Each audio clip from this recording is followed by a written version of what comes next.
Hola, buenas tardes, buenos días a todos los que habéis asistido. Me complace mucho presentaros hoy este webinar que vamos a hacer sobre protección de datos en Latinoamérica. Muchísimas gracias a todos por asistir. Como sabéis, somos Clarke Modet. Somos una compañía especializada en propiedad industrial e intelectual, nuevas tecnologías y, como no, en protección de datos.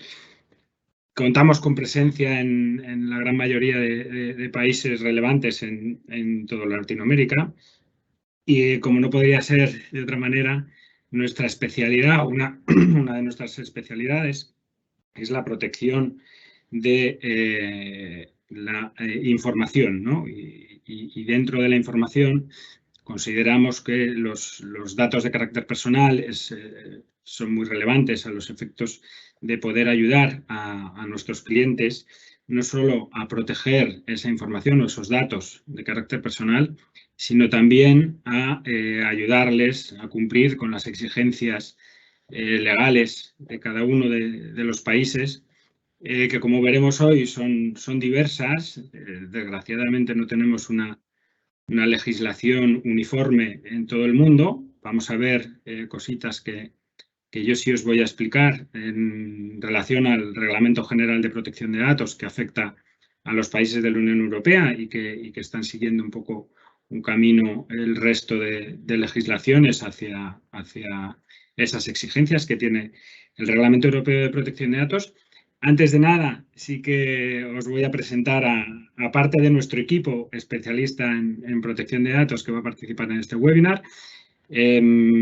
Primero va a ser Ana Gil, que es abogada especialista en nuevas tecnologías y protección de datos de Colombia. Luego vamos a tener a Luciano Mónaco, que nos va a hablar de los temas de protección de datos en Brasil. En el caso de Luciano, su intervención va a ser en inglés. Luego vamos a tener a Jocelyn Flores, especialista en protección de datos en México. Y finalmente volveré a participar yo en este webinar un poco para dar pues algunas pautas generales sobre el Reglamento General de Protección de Datos. Sin más, voy a comenzar. Lo principal, ¿no?, de lo que hablamos en protección de datos, hablamos de privacidad, ¿no?, que estamos persiguiendo siempre garantizar los derechos y libertades de las personas en el tratamiento de sus datos personales, ¿no? Es uno de los objetivos que deben perseguir todas las empresas, ¿no? El tratar esos datos de carácter personal con los que estén trabajando de una manera adecuada, ¿no? En general, y un poco por desconfianza, por desconocimiento en general de la sociedad, y sobre todo en Europa, llevamos más de 40 años, ¿no? 40 años con los temas de protección de datos, que parece que es algo nuevo. Sin embargo, pues tiene ya mucho tiempo, ¿no? Evidentemente está en constante evolución, lo estamos viviendo, lo hemos vivido desde hace muchísimos años. En los últimos 20 años han supuesto una evolución legislativa y de requisitos muy relevante. Obviamente, el hito principal que ha tenido la protección de datos ha sucedido en 2018, como todos sabréis, o al menos habréis oído, con el Reglamento Europeo de Protección de Datos, que es el que ha venido a radicalizar un poco más esas exigencias que teníamos en protección de datos para incluirnos novedades que no teníamos antes y nuevas exigencias que provocan que tengamos que hacer un esfuerzo adicional, que las compañías tengan que hacer un esfuerzo adicional en el cumplimiento de esta legislación, y que, como estamos viendo, esas líneas que tiene el Reglamento Europeo de Protección de Datos se van incorporando poco a poco a legislaciones en vuestros países de origen, ¿no?, en lo que las legislaciones van a ir modificándose para ir alineándose a lo que está diciendo el reglamento, ¿no? Por supuesto, como decía, supone una evolución y no supone tanto un cambio muy radical, sino es más una evolución.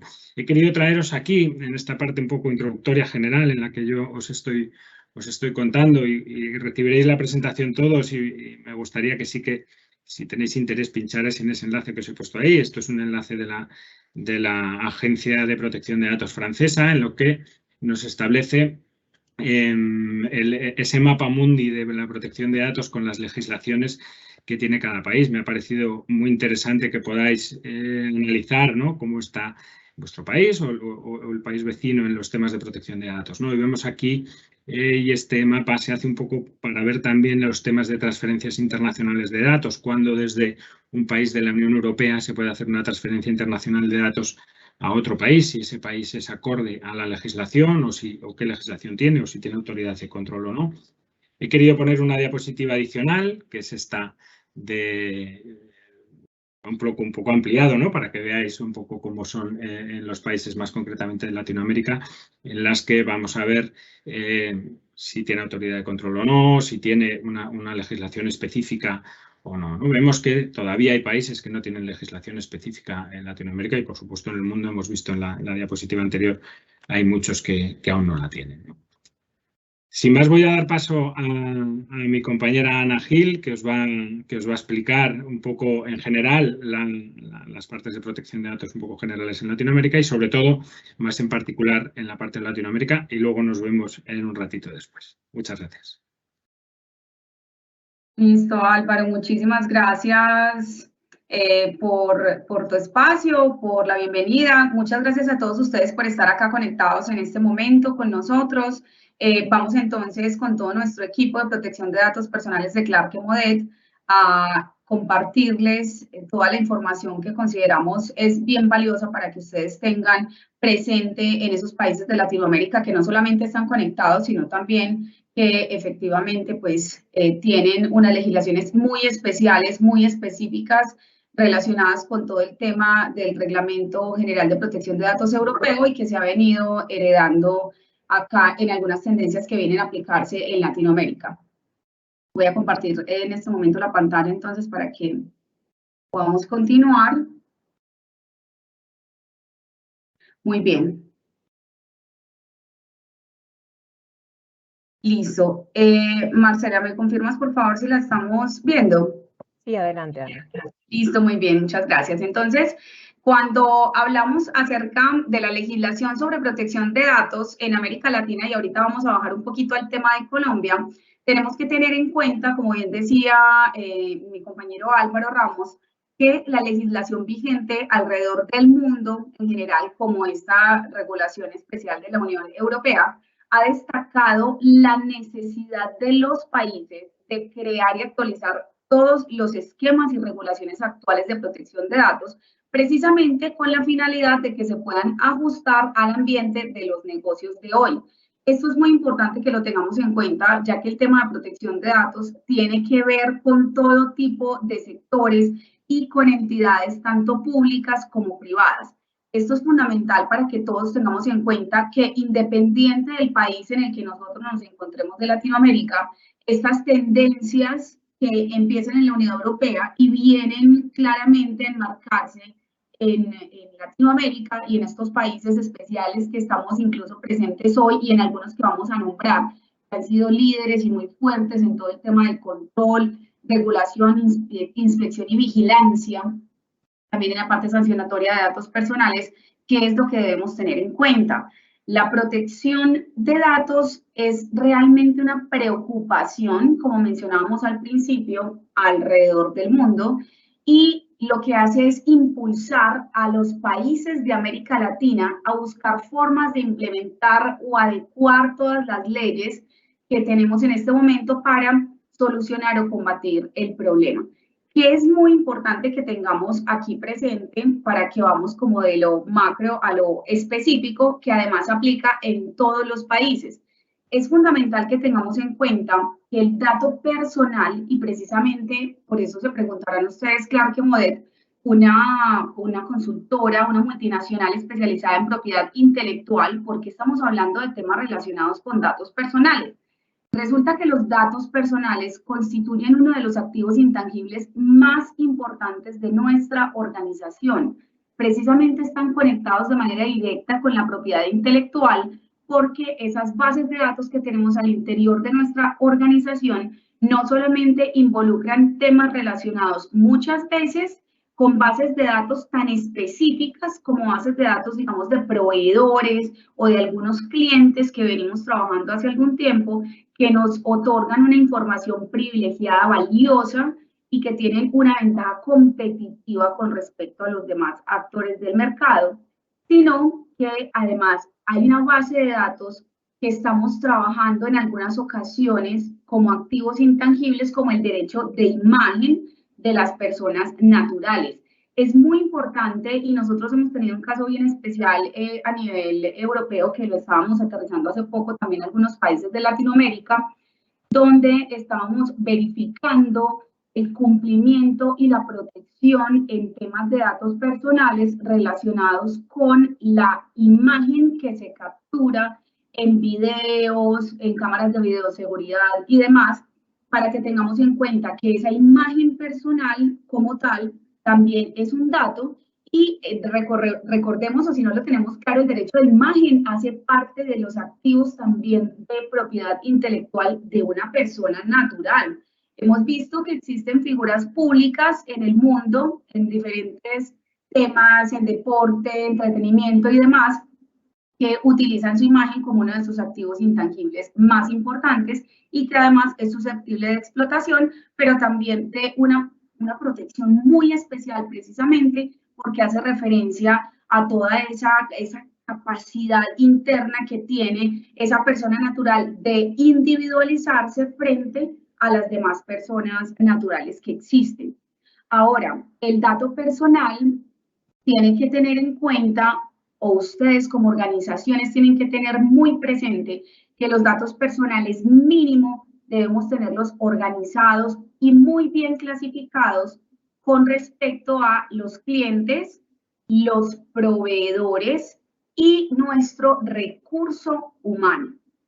Es muy importante que tengamos en cuenta que ese cumplimiento y toda esa normativa de protección de datos son grandes tendencias que afectan a muchos países en Latinoamérica, pues de manera positiva o no tan positiva cuando no estamos muy atentos a las implementaciones y actualizaciones que debemos hacer a esas regulaciones y en el mundo en general.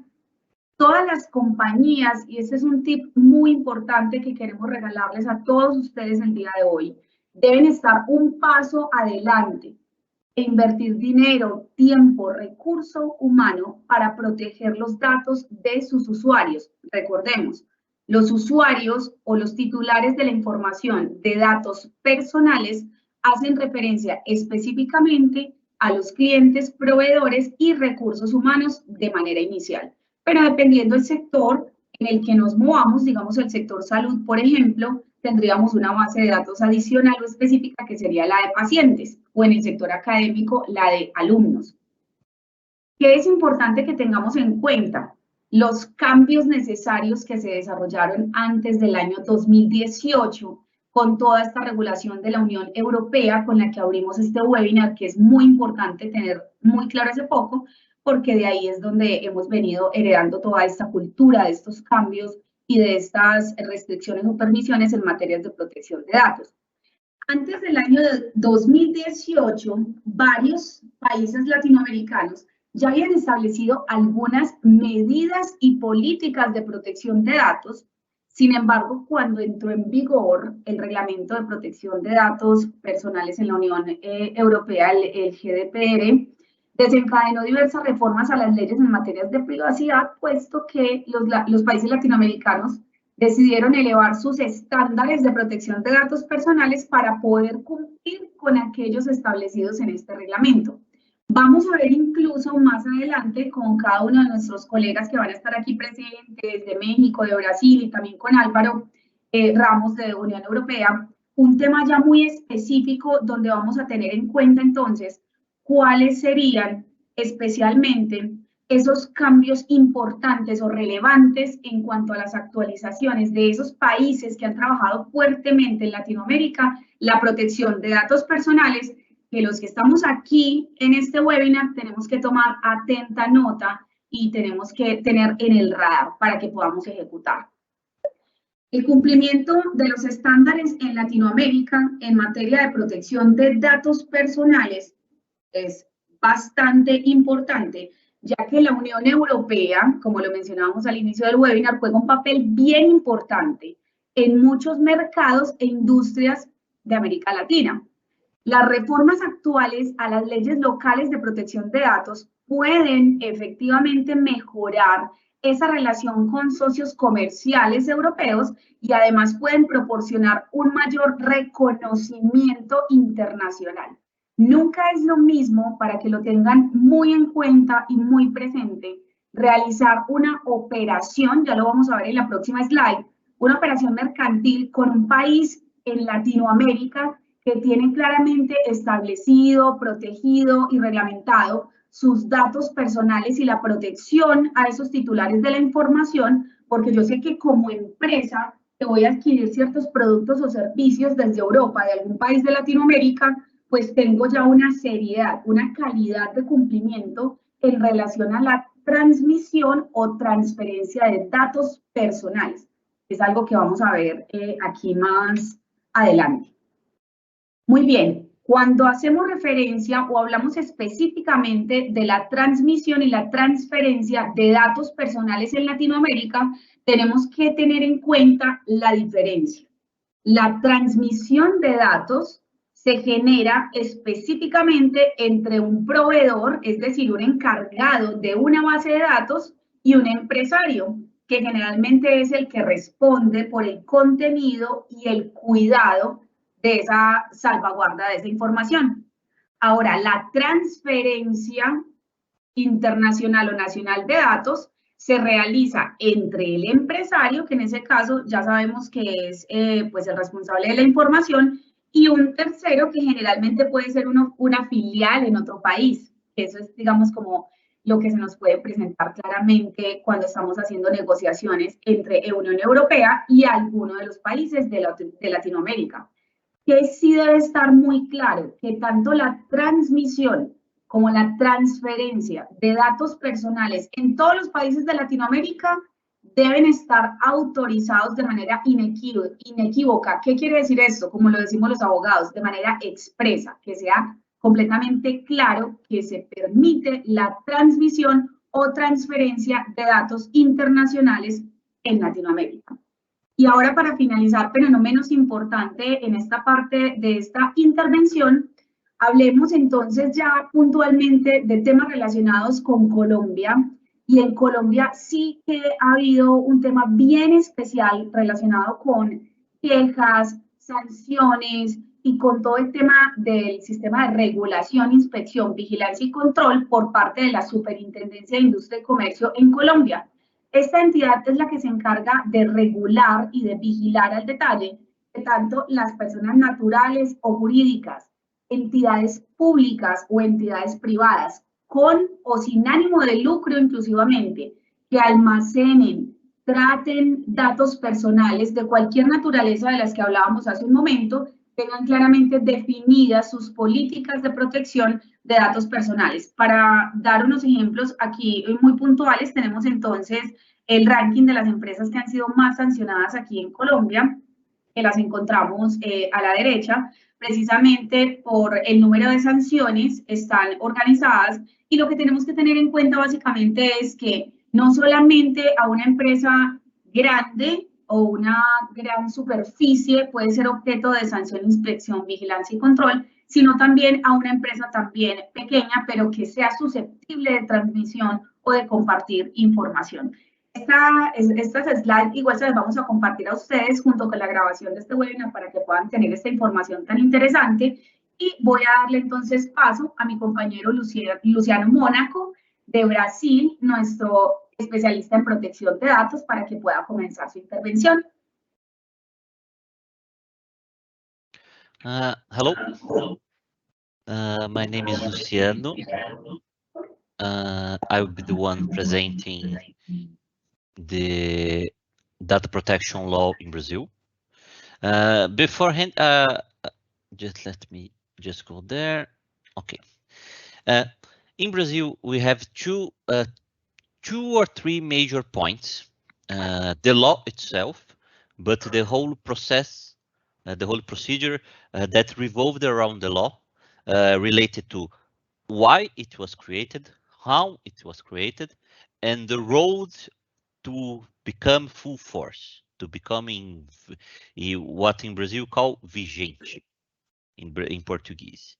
So The first aspect to be considered is the global position of the law, how it fares in comparison to other legislation like the GDPR. What happened was this. In Brazil, there were discussions regarding data protection and privacy beforehand, like in 2010, 11, and such. But the main force that made the legislation become relevant in the legislative aspect was the GDPR in 2016 and the several key problems related to politics, cases like Cambridge Analytica and such. So what happened was this. The Brazilian law, the LGPD, is very similar to GDPR. So we throw away all the prior effort and choose to adopt a landmark similar to the European legislation, which is good in the sense that it's similar and allows for a easy adaptation to global standards. And for example, if you have a company that is GDPR compliant, if they copy the procedures, documents, and such, they will be most likely LGPD compliance. And also LGPD is a little less restrictive in some sense, like you explained better in the key points. So this is a good aspect. Luciano, ¿sí? Qué pena te interrumpo, no estás mostrando la presentación. Sorry.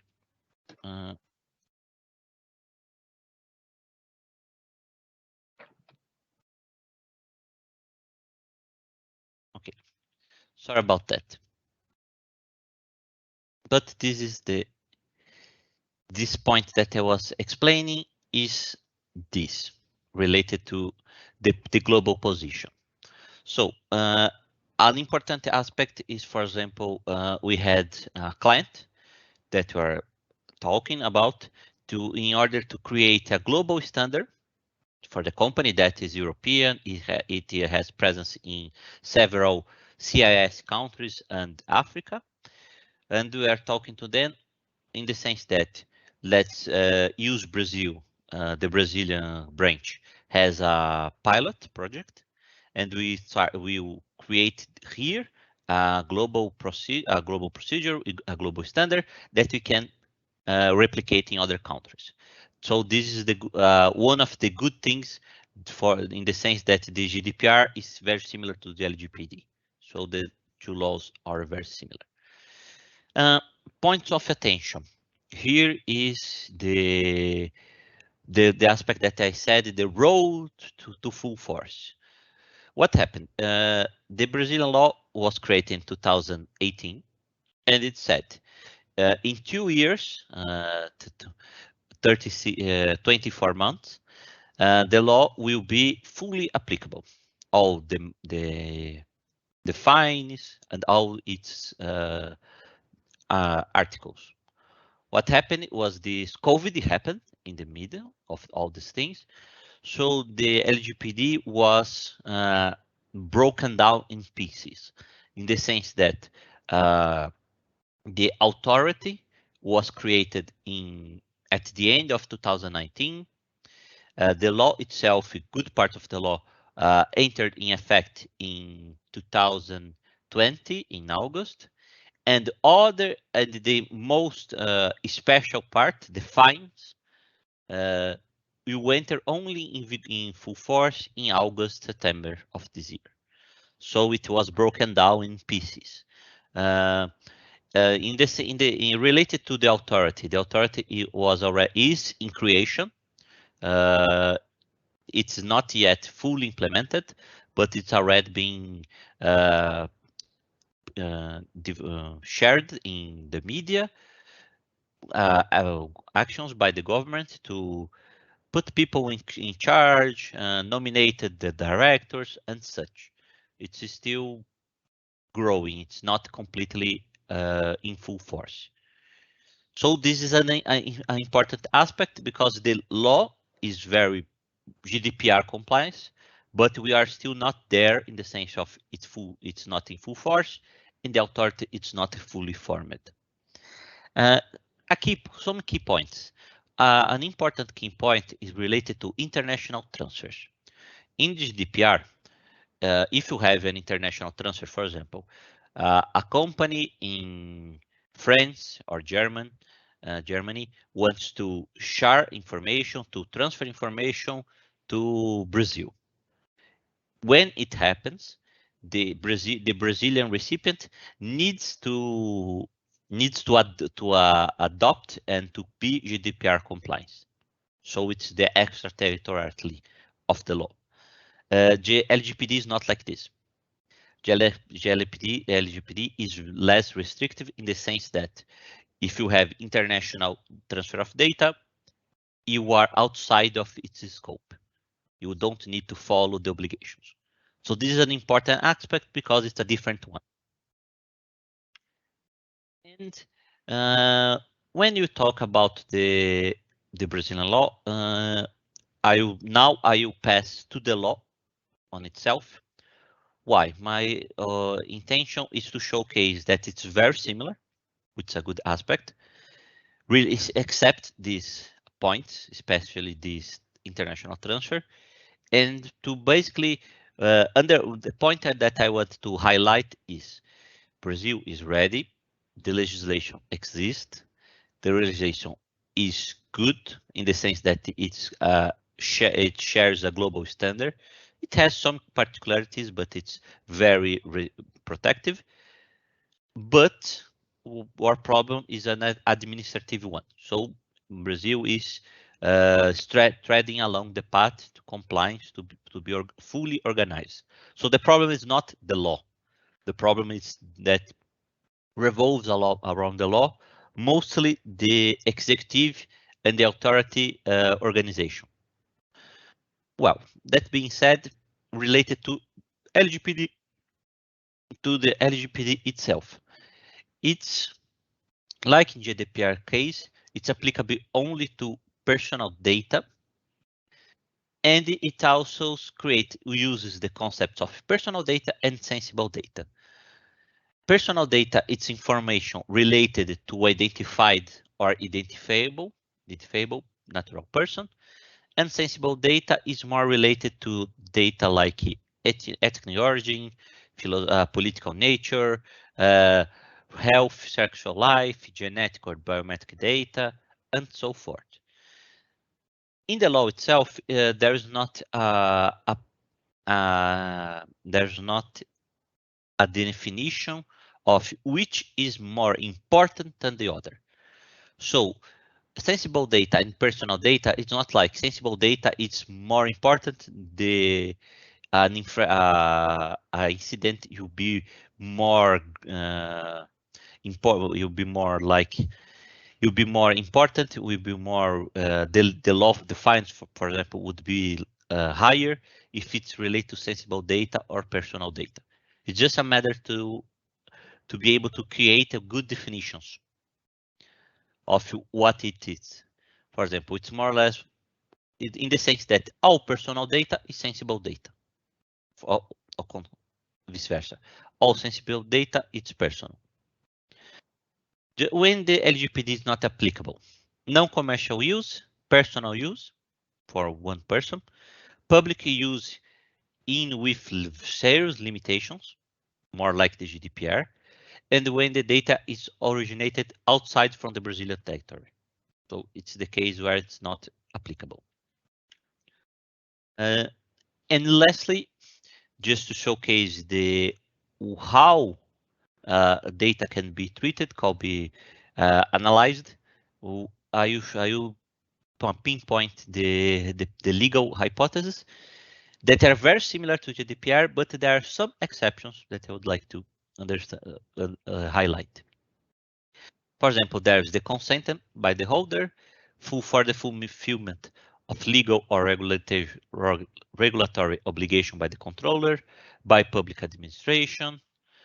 These cases are very GDPR-like. are mostly the same relation.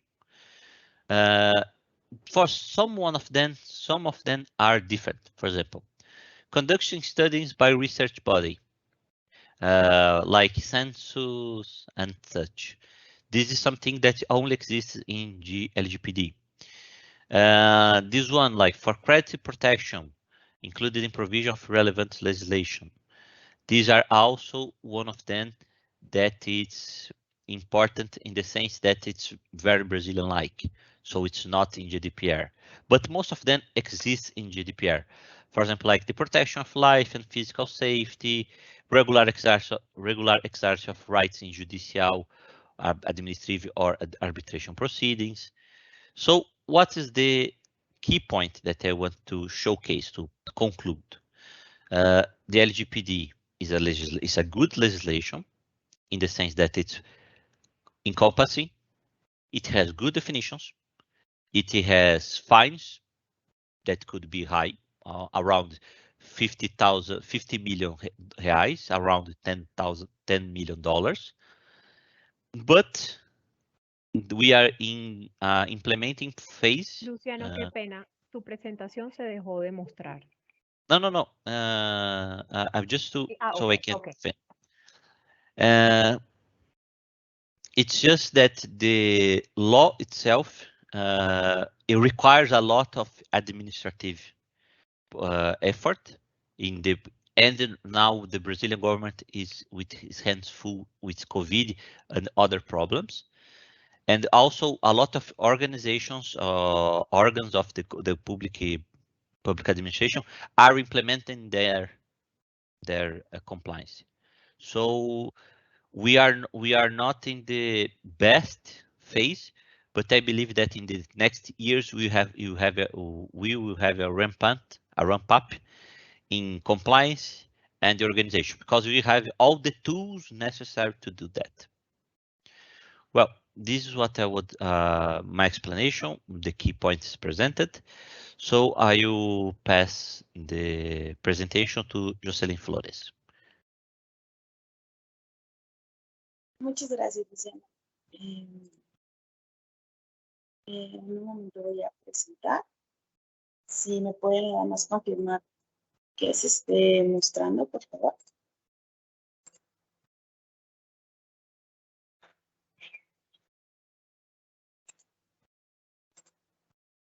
¿Ya se ve? Sí, Jocelyn, ya la envié. Perfecto, muchas gracias. Bueno, para situarnos un poquito en lo referente a los antecedentes de México, me gustaría iniciar justo por el ámbito internacional, no solamente como un breviario o un punto a considerar. Evidentemente tenemos antecedentes internacionales desde 1919, cuando es prácticamente en la Constitución de Weimar con la figura del derecho a la intimidad. Vamos pasando por aspectos de Declaración de Derechos Humanos en 1948, hasta, por ejemplo, en 1970 con la implementación del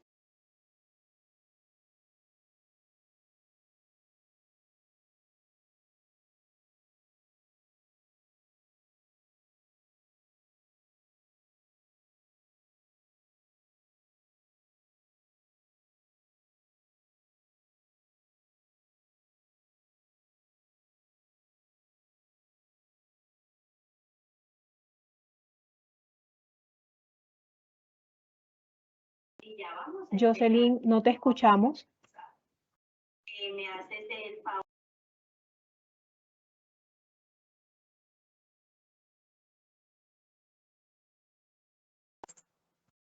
Adelante, Jocelyn, ya volviste. Sí. Voy a desactivar la cámara porque me parece que voy a empezar a tener problemas con el internet. Y si alguien me pudiera ayudar a compartir la presentación, se los agradecería.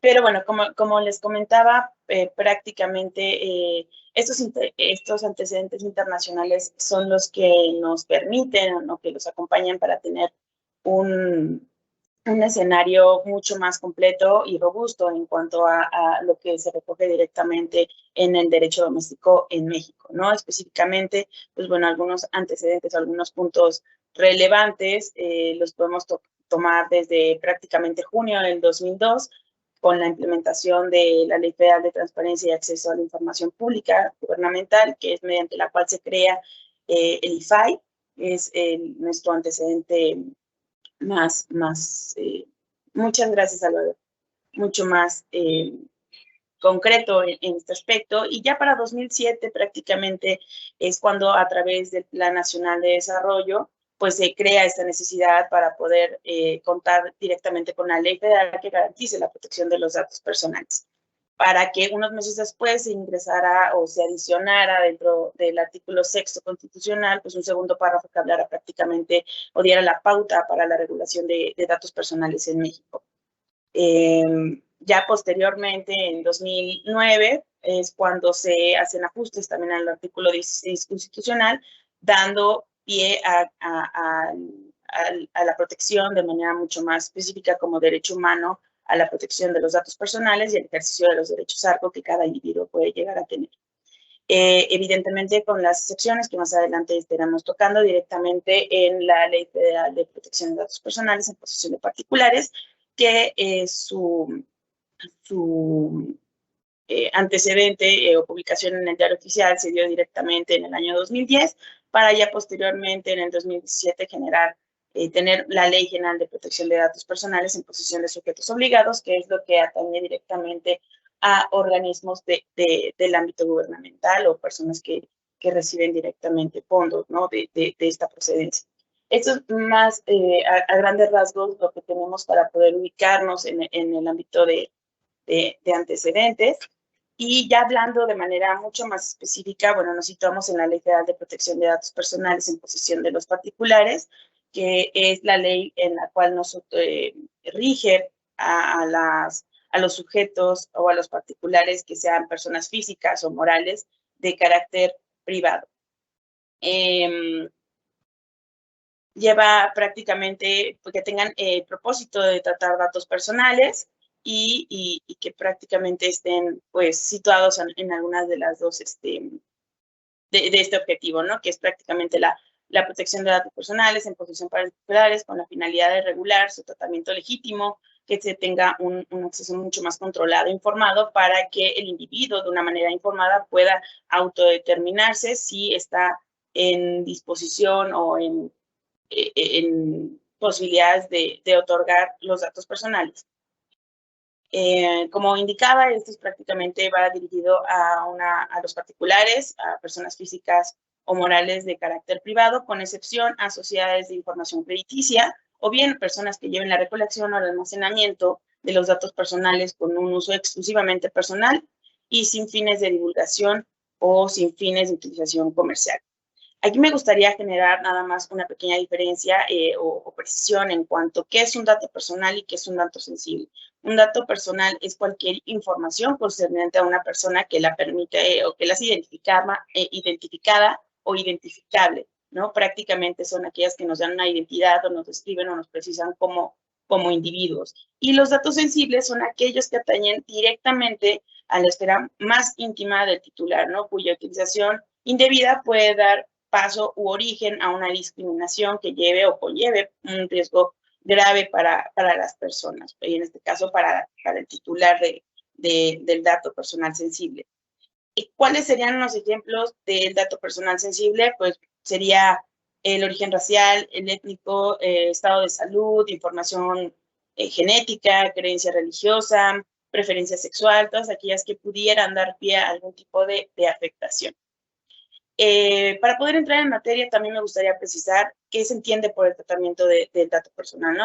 La obtención, el uso, la divulgación del dato personal o el almacenamiento del mismo, ¿no? Esto abarca evidentemente un acceso, un manejo, un aprovechamiento, la transferencia y la disposición de los datos personales que puedan llegar a tener los responsables.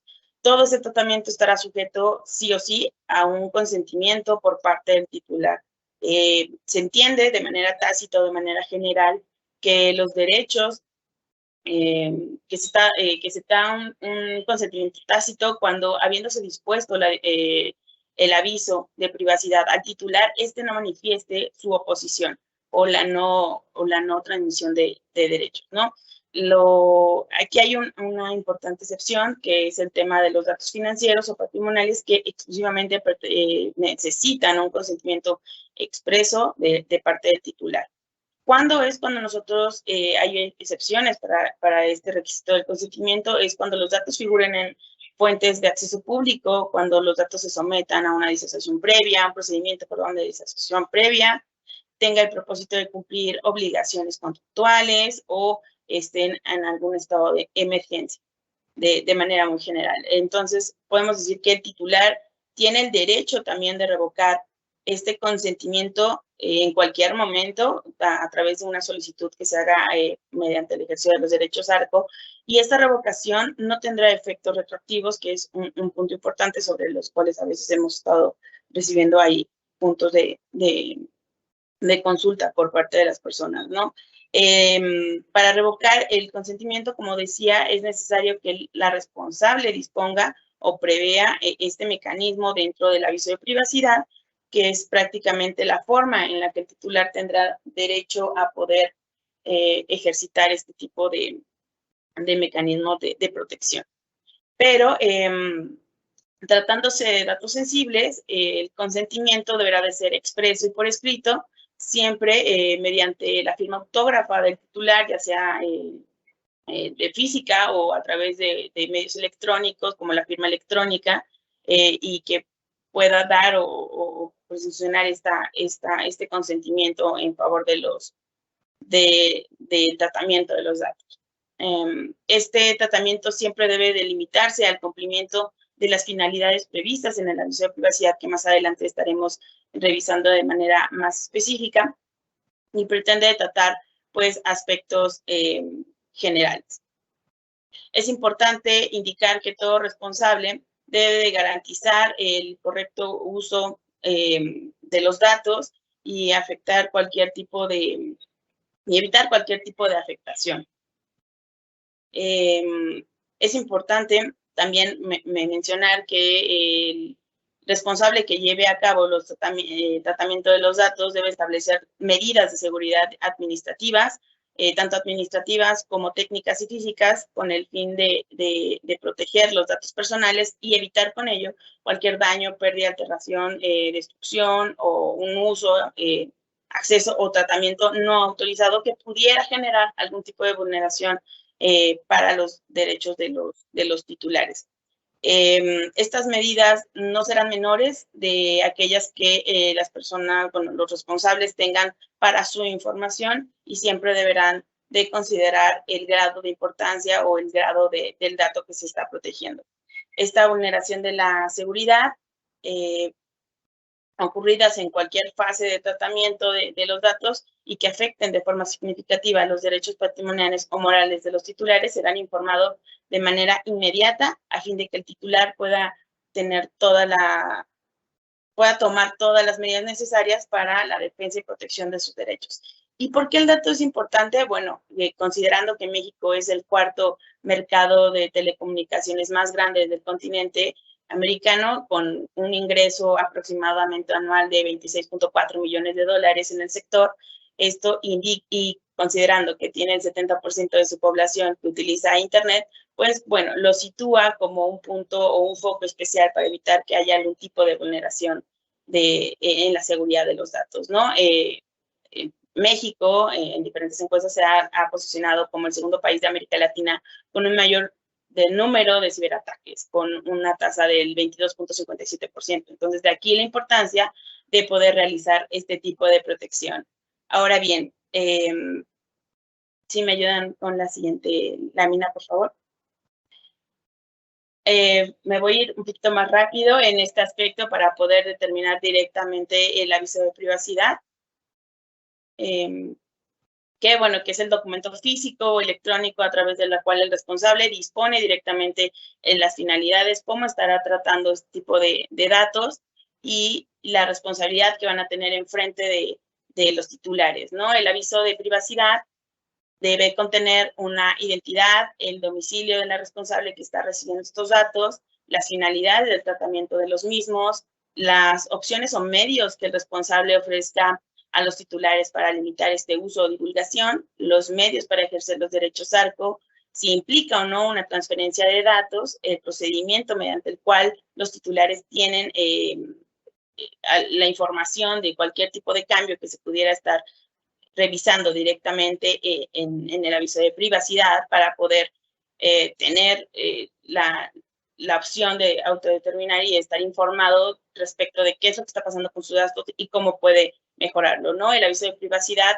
debe estar redactado en un lenguaje claro, sencillo, y contener toda la información necesaria para hacer comprensible y facilitar este entendimiento para el titular.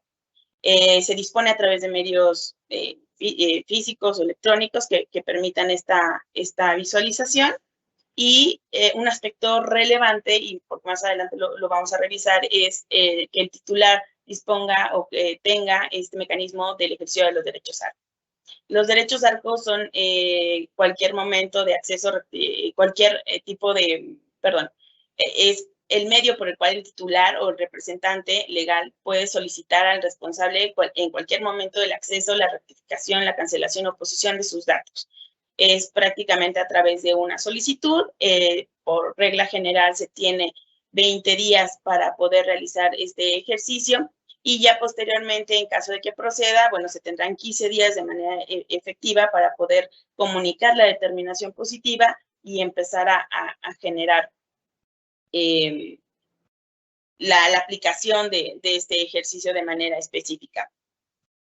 Siguiente slide, por favor. Y algo que nos gustaría indicar de manera puntual serían los procedimientos que la propia ley la Ley Federal de Protección de Datos Personales en posesión de particulares indica específicamente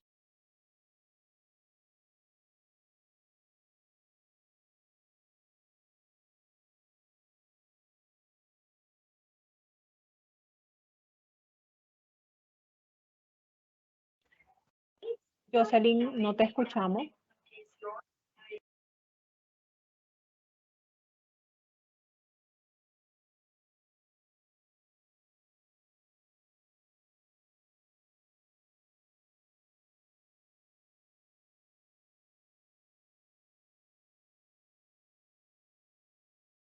Jocelyn.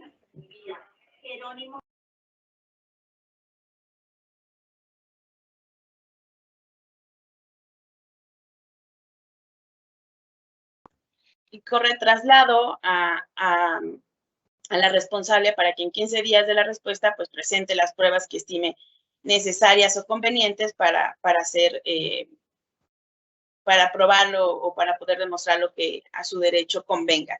Es prácticamente un formato de juicio, de procedimiento, y estos procedimientos, tanto de verificación como de imposición de sanciones, van prácticamente de la mano, ¿no? Y toman mayor relevancia por el aspecto del apercibimiento que pueden llegar a tener en contra de los titulares, en caso de algún incumplimiento, ¿no? En 2020, de hecho, el INAI impuso aproximadamente, infracciones con un monto total de más de 39 millones de pesos en este ámbito. Los sectores o los servicios que fueron mayormente sancionados son aquellos que prevén servicios profesionales, científicos, técnicos, financieros o de seguro, en los cuales la conducta recurrente de esta infracción era el tratamiento de los datos, era porque se hacía un tratamiento inadecuado de los datos personales, porque se recababan o se transferían la información personal sin el consentimiento del titular o porque omitían alguno de los requisitos del aviso de privacidad.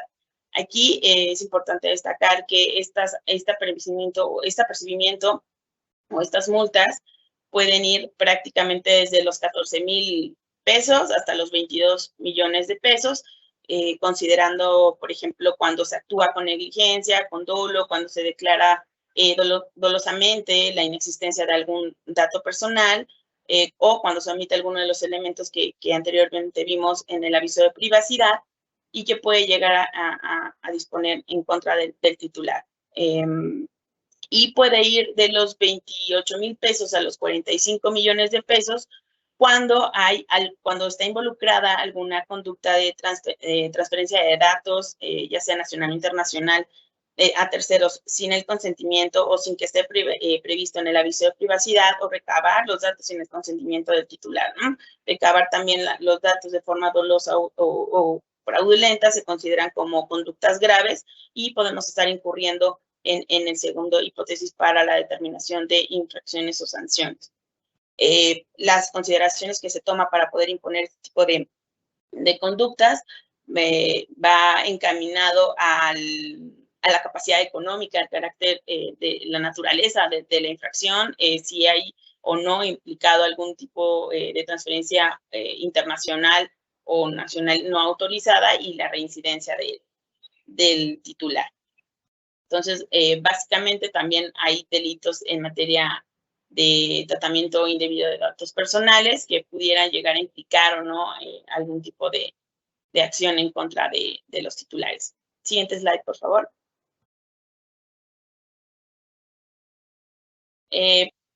Aquí también un caso relevante que ha pasado es el tema del Padrón Nacional de Usuarios de Telefonía en México, telefonía móvil. Aquí en México, ya su antecedente lo habíamos tenido con el RENAUT en 2008, que es básicamente una disposición muy similar a la que actualmente está en discusión. Se han presentado una ola de amparos en contra de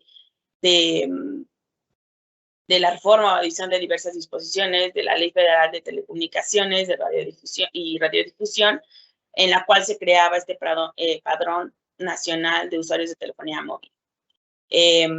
Aquí lo que ha considerado el INAE es prácticamente que hay una afectación, una vulneración, que no hubo un estudio de impacto a la privacidad y que hay afectaciones a la intimidad al manejo de los datos personales y la intimidad de los usuarios, ¿no? Y sobre todo porque transgrede el principio de proporcionalidad y seguridad o de certeza que los titulares puedan llegar a tener en cuanto a que resulta obligatorio inscribirse a este padrón para la cancelación de un servicio o una indemnización.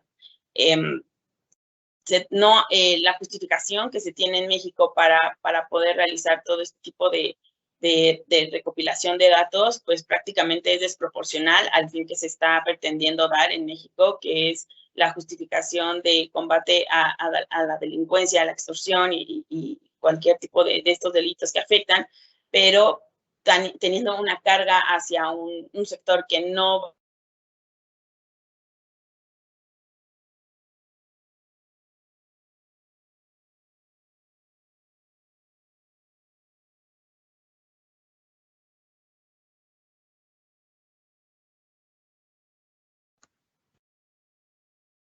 Bueno, perdonar los problemas técnicos que está teniendo Jocelyn con Internet. Bueno, lo primero, muchísimas gracias por vuestras intervenciones. Tendréis la presentación con toda la información. Yo quería un poco terminar el webinar, porque no nos queda apenas tiempo, para contaros un poquito, nada, muy por encima, la evolución, ¿no?, que ha tenido este Reglamento General de Protección de Datos, que hemos estado todos hablando sobre él y hablando sobre la adecuación a las legislaciones de los países en función de lo que venía, ¿no?, del reglamento, y un poco comentaros los problemas iniciales que tuvimos allá por el 2018, ¿no?, en esos problemas con las nuevas exigencias que nos estaba dando el reglamento, ¿no?, que de repente nos decía que ahora teníamos que hacer un registro de actividades, ¿no? ¿Y qué es eso de un registro de actividades y cómo se hace, ¿no? Es lo que se dijo aquí en Europa o en España, ¿no?, que venía a sustituir a la declaración de los ficheros en la autoridad de control, ¿no? En vez de tener que hacer esa declaración, que en muchos países es obligatoria, como hemos visto, lo que nos decía es que teníamos que tener un registro de actividades. Bueno, pues nos hizo, a los expertos en protección de datos, nos obligó a crear esos registros de actividades que luego hemos decidido utilizar de una manera dinámica para poder aprovecharnos, ¿no?, ya que lo tenemos que hacer por obligación, aprovechémoslo porque nos va a venir muy bien para ordenar nuestra compañía, ¿no? También nos decía que teníamos que hacer evaluaciones de impacto, ¿no? Como veis, son términos que son nuevos, ¿no?, y que nos empiezan a explicar el por qué tenemos que hacer las cosas, ¿no? La evaluación de impacto no deja de ser que evaluemos cuando vamos a tratar una serie de datos específicos, una serie de datos de carácter sensible, como hablábamos, de cuál es el impacto que puede tener en la persona, ¿no? ¿Qué voy a hacer para evitar invadir su privacidad, ¿no? O que tenemos que tener un delegado de protección de datos, ¿no? Otra de esas novedades, ¿no? No me voy a extender en las partes técnicas del reglamento, tendríamos que estar probablemente duplicar el webinar para poder especificarlo más, ¿no? Sí que os quiero contar esos pequeños tips, ¿no? Las bases legitimadoras, aparece bases legitimadoras, hemos estado hablando de consentimiento. Pues empezamos a ver que vamos variando, que ahora, por ejemplo, en Europa el consentimiento tiene que ser expreso y ya no nos vale ese consentimiento tácito del que nos hablaba Jocelyn, el que nos decía que en México sí que se podía hacer ese consentimiento tácito. En España no, o en Europa no se puede hacer ese tácito porque no es válido, ¿no? Sin embargo, entra una base legitimadora nueva que es el interés legítimo y hay que interpretarlo. ¿Y cómo puedo interpretar ese interés legítimo? Y ahí es donde nosotros ayudamos a nuestros clientes a poder interpretar ese interés legítimo para poder conseguir tener los mayores leads posibles, por ejemplo, en una campaña promocional o, por ejemplo, como estamos haciendo en este webinar, para poder tratar determinados datos con otras finalidades, como son las comunicaciones comerciales, ¿no? Esos envíos de correos electrónicos publicitarios que tanto nos piden nuestros clientes. Oye, ¿cómo puedo hacer, Álvaro, para poderme enviar correos electrónicos a la base de datos que quiero generar porque he organizado un concurso o un sorteo, ¿no? Pues todo eso son cuestiones que ha venido a regular de nuevo el reglamento, cuestiones que ha venido que nos permiten interpretar, y el reglamento en esto sí que abre un poco su vía a la interpretación en el que podamos interpretar cuándo puedo hacer determinadas cosas. Hemos estado hablando antes, lo hablaba Ana, ¿no? De esta problemática que tenemos con el responsable del tratamiento y el encargado del tratamiento y cuando tenemos una empresa, ¿no? Cuando tenemos un grupo de empresas, ¿cómo puedo mandar los datos a la matriz? ¿Lo puedo hacer? ¿No lo puedo hacer? ¿Cómo puedo hacer ese flujo, esas transferencias internacionales de datos de las que estaba hablando Luciano, ¿no? En todo eso nosotros os podemos ayudar no solo con el cumplimiento del Reglamento General de Protección de Datos, sino con la legislación de cada uno de vuestros países. Una de las diferencias y más sorprendentes que tiene el reglamento es que es de aplicación para el tratamiento de datos en cualquier sitio del mundo si se van a tratar datos de ciudadanos europeos, lo cual implica que hay determinadas compañías que creen que no tienen la obligación de cumplir con el reglamento y resulta que por el hecho de tratar datos de ciudadanos europeos, según el reglamento, les resultaría de aplicación, ¿no? Lo que sí que hemos vivido de un tiempo a esta parte, desde el 2018, es por supuesto que vamos viendo cómo las compañías se van adecuando paulatinamente, ¿no? a estas novedades, ¿no? Que había un desconocimiento inicial y que hemos conseguido ya poco a poco ir implementando, ¿no? Tenemos mucha mayor concienciación en las empresas en el tratamiento de los datos personales. Y quiero puntualizar que nos llegó el COVID, y llegó el COVID para todo el mundo. Y el COVID provocó situaciones un poco absurdas, como consultas que nos llegaban a decir, oye, Álvaro, ¿puedo tratar los datos? ¿Le puedo tomar la temperatura a mi empleado antes de que entre en la compañía? ¿No necesitaría el consentimiento expreso para esto? Bueno, pues aquí lo que hacemos es ofrecer soluciones. Claro que no necesitas el consentimiento expreso para tratar el dato de salud de un empleado cuando se trata de la salud pública, cuando se trata de que lo que vas a hacer es evitar que haya más contagios en tu compañía. Por supuesto que no lo necesitas, ¿no? Y que utilizamos esas bases legitimadoras que veis aquí para decir, oye, esto apliquemos la lógica, ¿no? Y puedo perfectamente hacer ese uso, ¿no? No me quiero extender mucho más, yo os quiero contar un poco las sanciones porque sorprenden en Europa. Tenemos no